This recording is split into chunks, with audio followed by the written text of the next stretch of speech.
Seriously, Bud is brought to you by OmniSend. OmniSend is a top choice for email and SMS marketing on WordPress, perfect for WooCommerce shops. Easily connect with customers and send out awesome campaigns every day.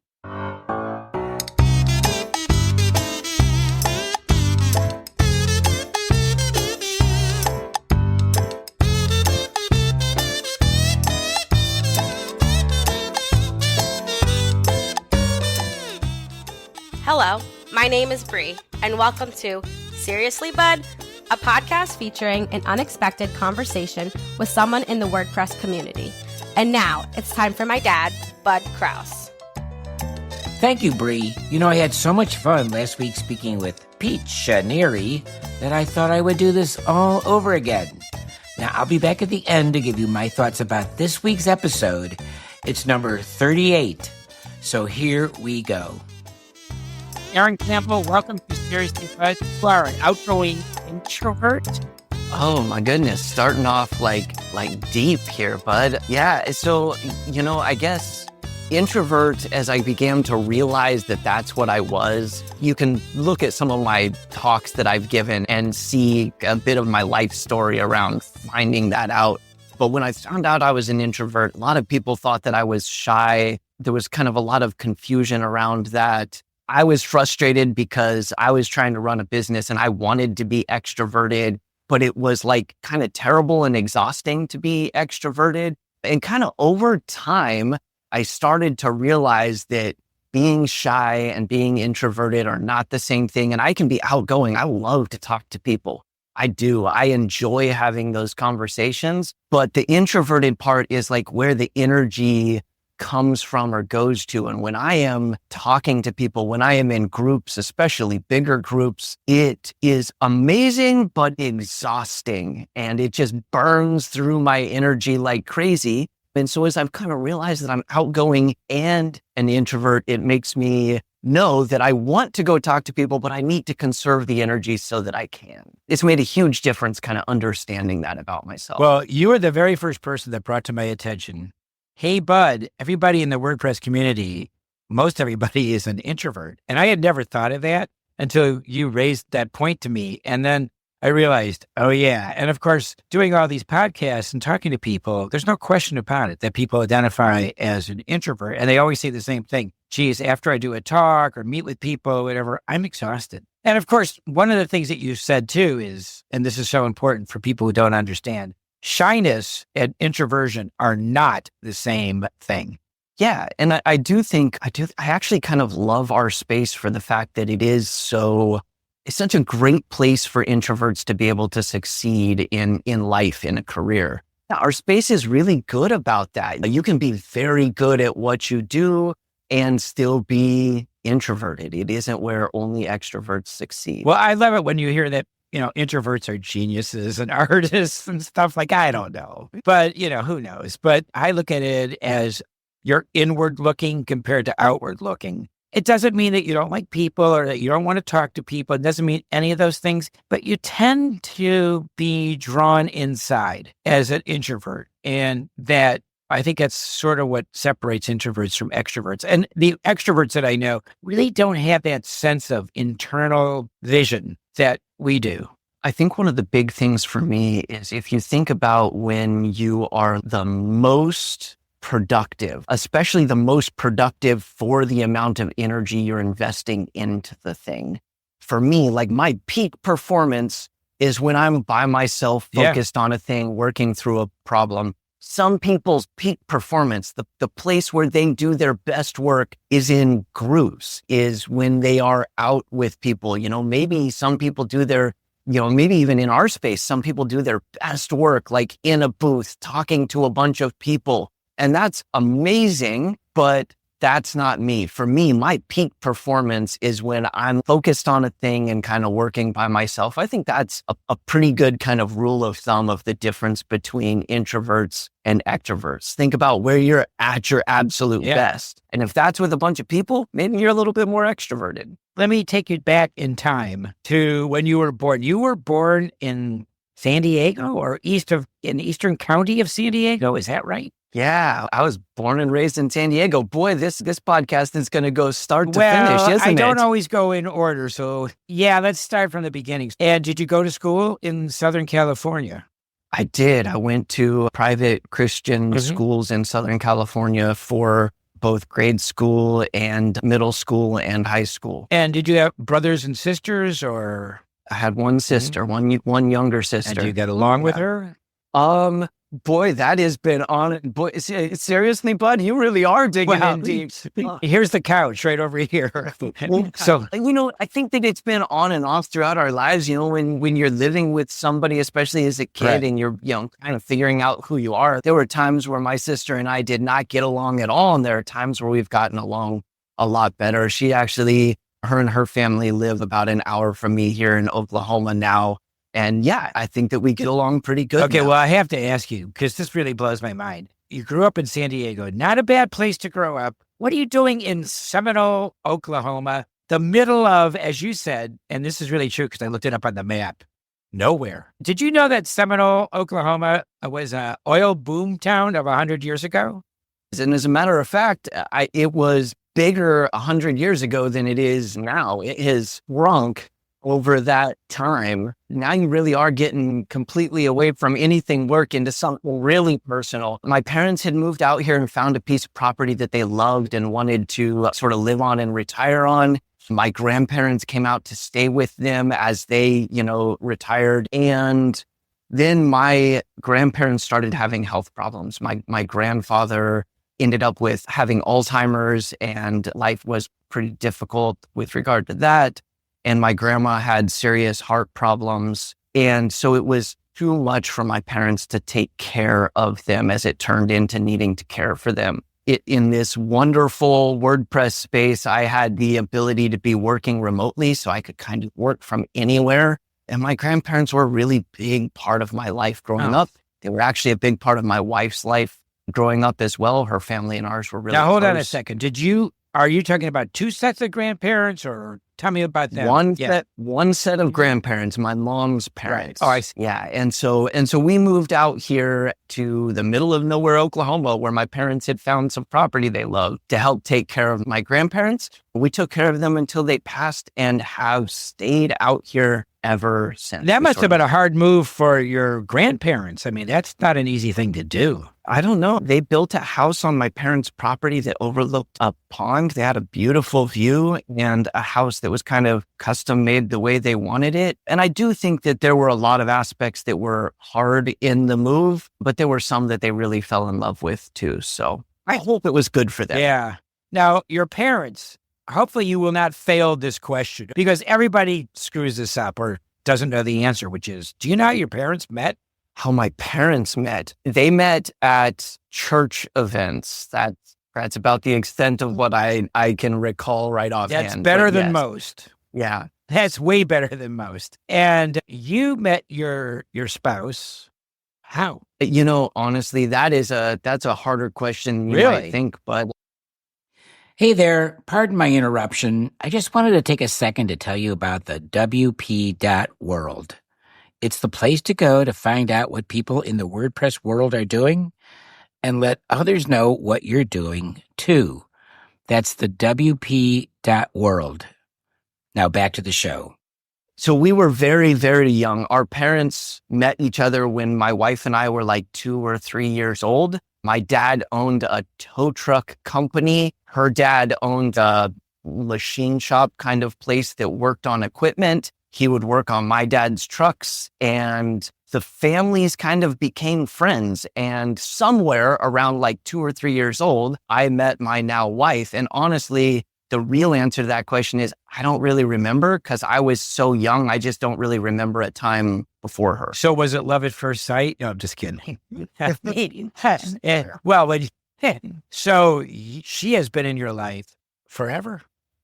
Yeah. Wow. I mean, I'm 42 now, and she's been in my life for like 40 of those 42 years. That is unbelievable. When did you start to realize, though, that this is something? Yeah, I think that we just grew closer and closer, and we would hang out all the time and do things that most people would consider dates, right? Go to movies together, go to dinner together, but we were just friends as far as we sort of knew. And then just kind of had this epiphany at some point where I looked at her and said, I think we're going to get married. We should probably start dating. Right. In that order. And we kept doing all the same things, but we called it dates after that. And it really did sort of change the dynamic a little bit. But we were definitely sort of the epitome of friends before we started dating. And they just sort of one kind of melded into the next. It's really a marriage of two families. Yes. Our families, even before we were married, like our families would go on vacations together and stuff. And now it's still, I went and saw my dad the other day and he was telling me stuff that my father-in-law is doing that I didn't even realize because everybody talks, everybody's still friends. And now, are they still in San Diego? They're actually in Phoenix. They're in Phoenix. Now. Her side of the family is in Phoenix. Yeah, now. a little closer, but still. But when you fly somewhere, where do you fly out of? Oklahoma City. So I'm about an hour from the Oklahoma City airport. Do they have roads? Paved roads. My drive is not paved. The street, the Merrill Lane that I live on is not paved. But then I get right onto a real road, bud, and can drive to the airport from there. Now, you and your wife have a child, correct? We have a son. I don't know if I would call him a child anymore. He's 20 years old. Wow, wait a second. You're 42 and he's 20. Well, on the other hand, you started dating when you were 5. So basically. Yeah. And we got married right at 18. Like we were planning the wedding when we were 17. We got married right when we turned 18, had him when we were about 21, 22. And he is 20 years old now. So that is not, an adult. See, I love that because I think people should have their children when they're 13. That way, you can enjoy them as young grandparents and parents, I know it's a little young, 13, but. I will say that I was able to, there are pluses and minuses to both. As a young parent, the financial part of it is very difficult, right? You struggle very much with that. If I were having a kid now, the financial burden would be far less. But on the flip side, I do feel like I was able to keep up with him pretty well. And I'm still young enough to do stuff with him that he and I both really enjoy, whether it's going out and riding dirt bikes or something like that. Now, check this out. You and your son, I think this is true. You guys are into magic, right? Very recently, yes. We got into magic, and that is a deep rabbit hole that you can go down, bud. And I went down it really fast. I'm going to get my son to listen to this episode because he has been a magic guy since he was, 13, 14, and he's 36 now, and he's still into the magic. In fact, we were in a magic store near where he lives in New Jersey the other day. I know it's a bit of a rabbit hole. Yes. Yeah. How did that get started? We are talking Magic the Gathering, the card game. Yes. Yeah. Not card. Not okay. Like just trick. Just wanted to make sure. No. Is there any other magic? It's the card game, right? I think it was just something that Xavier, that's my son.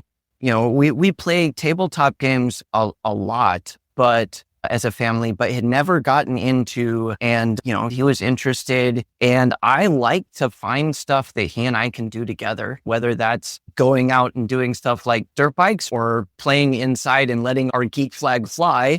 And so he said, hey, I watched some show about some people playing Magic. I think that we should try it out. We ordered a couple decks. And bud, that was like less than 6 months ago. And now we probably have thousands of cards. It can get unhealthy real fast. Now, these cards increase in value over time, right? I suppose they can. That's what I understand. That's probably true. I think that mine are not going to, I've bought because we're building to play. Like I'm very much still in that collecting cards to be able to play as opposed to collecting for the sake of collecting. He's gone to conventions and this. He's big into this stuff.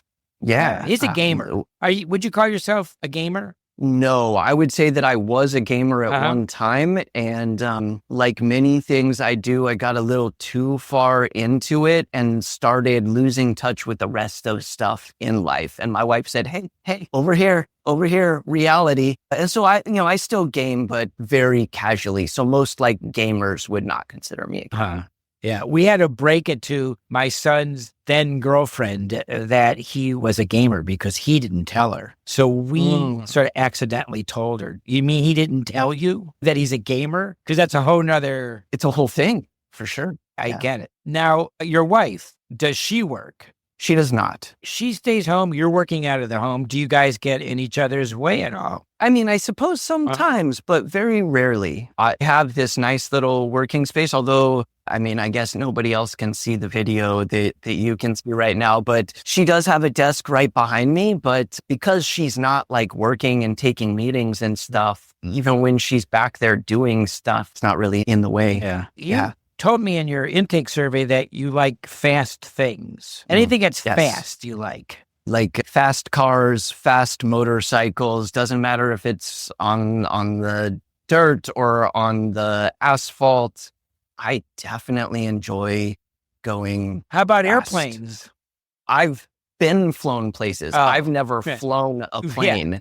And I will say that like the thing that I enjoy seems to be controlling the thing that's going fast, whether that's driving it, riding it. So I do think airplanes would be fun. I also worry that airplanes are outside my budget and will forever be so. It's an expensive hobby. My speed thing, I guess, is riding a bicycle. I know that sounds like, not much, but going down hills fast, there's a little bit of a danger thrill to it, Anything that I can make go faster when I'm on it, I'm probably going to. So the bicycle's one of those. I definitely tend more towards the motorcycles because with the motor in it, it can go way faster than my legs can make it go. And I enjoy those. Like that's probably one of my favorite ways to enjoy speed. Now, Taco Verdenschott, right? You know Taco. Yes, I do. And I listened to your interview you with were the him one. recently. I was the one, but So he talked about this thing called moto trials. Do you know about that?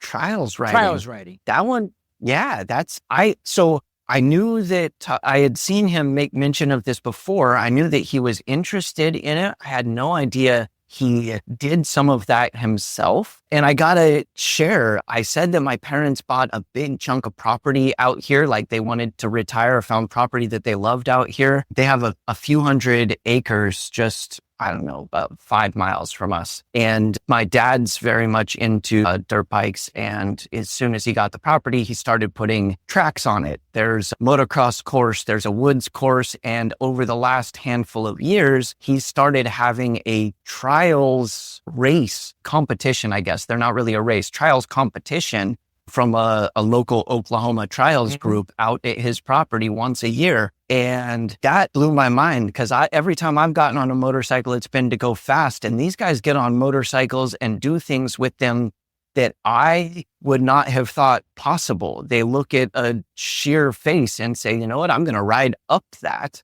And it's fascinating to me. So I'm assuming that because of what your dad did and you and motorcycles, you have a bunch of motorcycles that you guys are real mechanical, that you take care of all this equipment, right?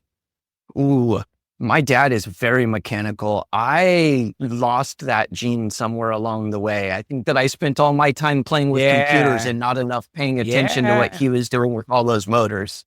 You have several motorcycles, I'm going to assume? We have a couple motorcycles. And then more recently, we moved to mostly UTVs, which are sort of like a dune buggy kind of off-road 2-person car, if you will. But they don't go very far. Ours will do 90 miles an hour plus. Wow.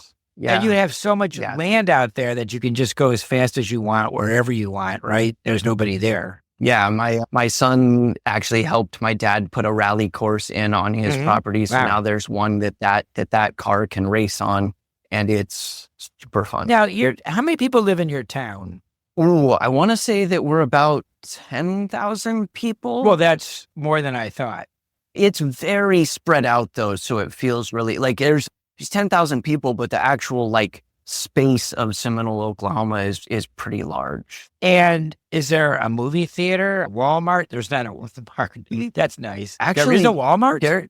There is a Walmart. Of all things, Wow. there is a Walmart. Walmart is like our grocery store and everything else, essentially. There is a How Walmart. about that? Yeah, but do you have like a movie theater or no? You don't have that stuff.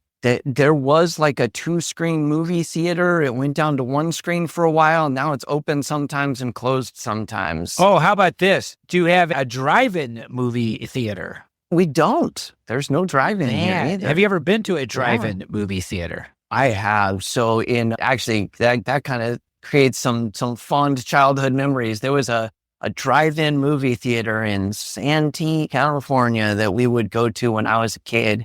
And that was a lot of fun. Fun way to experience a movie.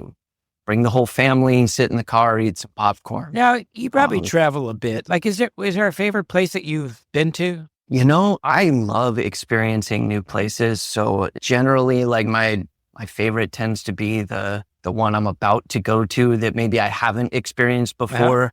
But the ones that I could visit again and again and again, and I've traveled, I've been lucky enough to travel all around the world to many places.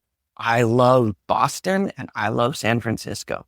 I'd call one on each coast that I just really enjoy going to both of those. And well, San Francisco, the Bay Area is special. There is really, I love it. Now, what about outside the United States? That's a really tough one.